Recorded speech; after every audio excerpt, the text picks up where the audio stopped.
Ninawatakia heri njema ya mwaka mpya, mwaka 2026 kutoka kwangu mimi binafsi, mtangazaji wako Bwana Ezra.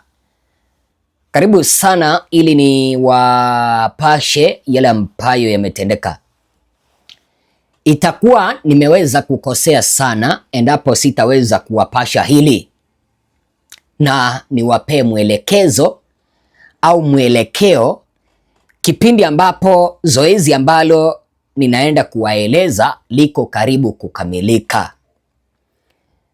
Wasikilizaji wangu na watazamaji wangu wengi sana wameniomba niweze kuligusia hili na nimeamua kuligusia. Wapenzi watazamaji, kila mwaka unapoelekea kuisha,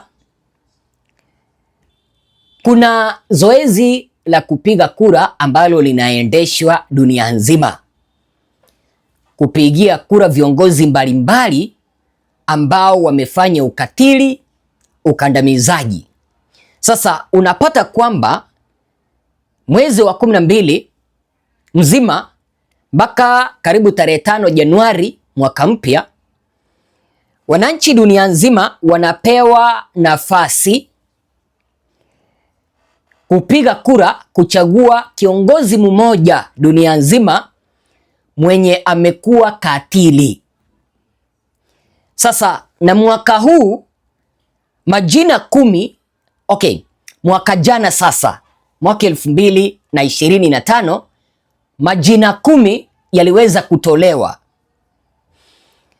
na miongoni mwa majina 10 jina la Rais wa Tanzania Samia Suluhu Hassan lipo, na wananchi dunia nzima wanapewa mwezi mzima kupiga kura.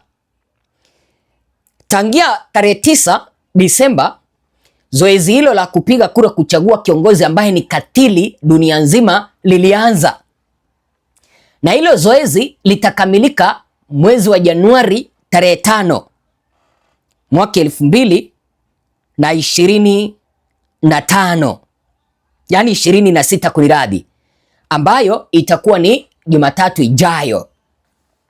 Sasa miongoni mwa wawaniaji wa taji hili la viongozi ambao ni katili ni Samia Suluhu Hassan. Sasa wananchi wameombwa kupiga kura. Hiyo ndio orodha ya wale ambao wanagombea hivyo viti. Majina ambayo yameweza kutolewa, kuna jina la Mula Hibatula Akundizada kutoka rais wa Afghanistan. Kuna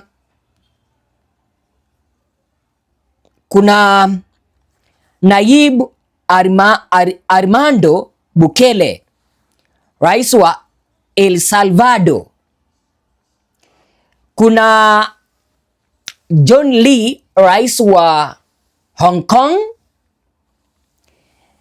Kuna Narendra Modi, rais wa India. Kuna Ayatollah Ali Khamenei, rais wa Iran, mahala ambapo maandamano yanaendelea sasa hivi. Na nimeona ng'ombe mwingine hapa, nimewaeleza kwamba kuna maandamano ambayo yanaendelea Irani. Sasa mtu mwingine mwenye naweza nikasema kwamba ni Tahira, kwa sababu mimi kazi yangu ni mwanahabari, ninaweza nikakupasha ikufurahishe au isikufurahishe. Sasa kuna mbuzi mwingine mwenye amenitukana, ananiita Tahira. Eti sasa wewe Tahira, taarifa za Irani zinatuhusu nini? Kama umeona taarifa ni mbaya, wewe ondoka bana, ondoka. Sasa ninaelezwa kwamba rais wa Iran mwenye anaitwa Ayatollah Ali Khamenei, naye jina lake limeweza kupendekezwa kupigiwa kura kama rais katili, rais mkandamizaji. Kumbuka kwamba nimewaeleza Irani sasa hivi ndio maandamano yanaendelea, maandamano makali. Na nielewa mpenzi mtazamaji, maandamano makali, maandamano yanaendelea sasa hivi. Na kitu ambacho kinafanya wananchi wanaandamana, wacha ni wapashe kwa kiduchu, ni ukandamizaji ambao rais wao anafanya. Ni utawala mbaya, matumizi mabaya ya hela za mwananchi, ukipenda kodi. Vile vile kuna Benjamin Netanyahu, mnaelewa kwamba huyo ni rais wa Israeli. Kuna Vladimir Putin, rais wa Russia. Kuna Samia Suluhu Hassan mwenye siku hizi wanaita jina gani lile la ukatili, Idi Amin mama. Siku hizi wanamuita Idi Amin mama. Alafu kuna Recep Tayyip Erdogan, rais wa Turkey, pamoja na rais wa Marekani ambaye ni Donald Trump. Kwa hivyo tunaelezwa kwamba hili zoezi linaendeshwa mpaka siku ya Jumatatu tarehe 5 Januari mwaka 2026. Kwa hivyo kama haujaweza kupiga kura, nitakueleza utaratibu. Je, ni kwa nini dunia nzima imeamua kuchagua viongozi hawa? Na yule ambaye atashinda taji hili, atashinda hili taji kwa nini? Ndio, kuna wale ambao wataniuliza hili taji sasa ni la nini? Hili taji ni vigezo gani ambavyo viliweza kutumika ili kuchagua majina ya hawa na kuwapigia kura?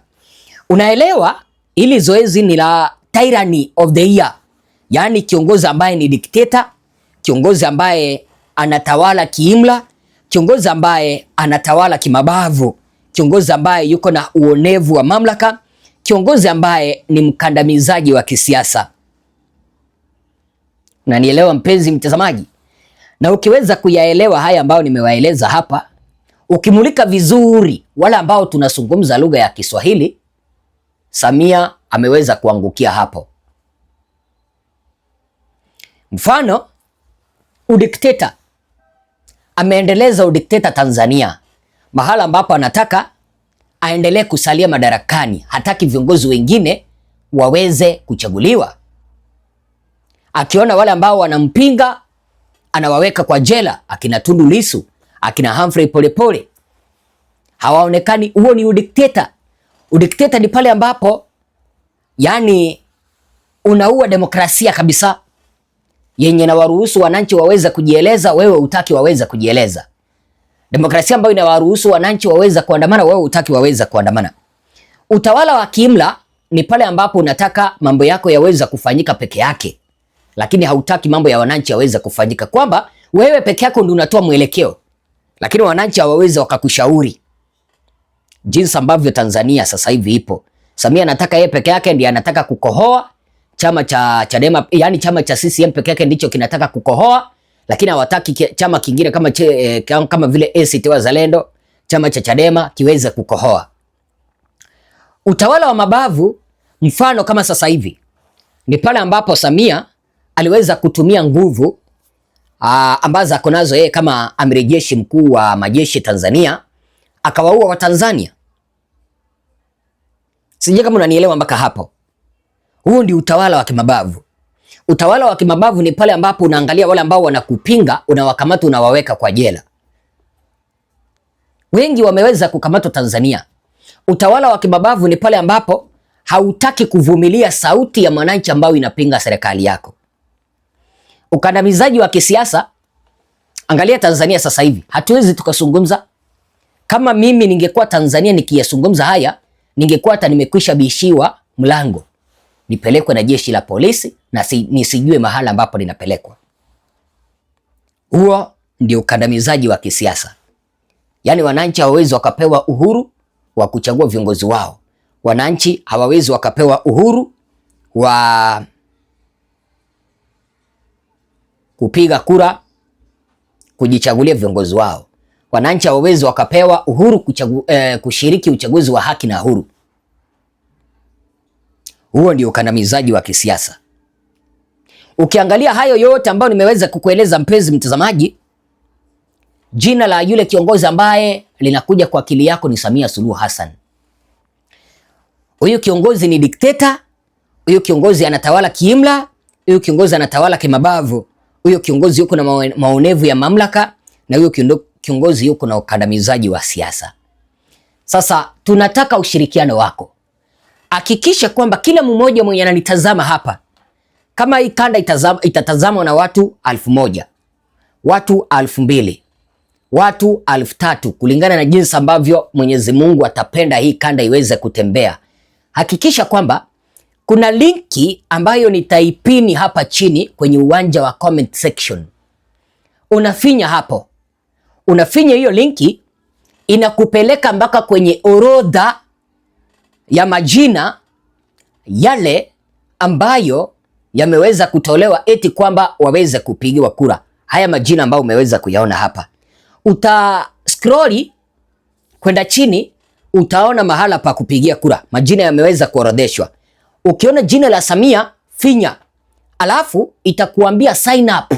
Utaweka email yako na hapo utakuwa umepiga kura, umeweza kumpigia kura kimama Samia Suluhu Hassan aweza kuchukua taji la kiongozi ambaye ni dikteta, kiongozi ambaye ni muuaji, kiongozi ambaye anatawala kiimla, kiongozi ambaye anatawala kimabavu, kiongozi ambaye yuko na uonevu wa mamlaka, na kiongozi ambaye ni mkandamizaji wa siasa.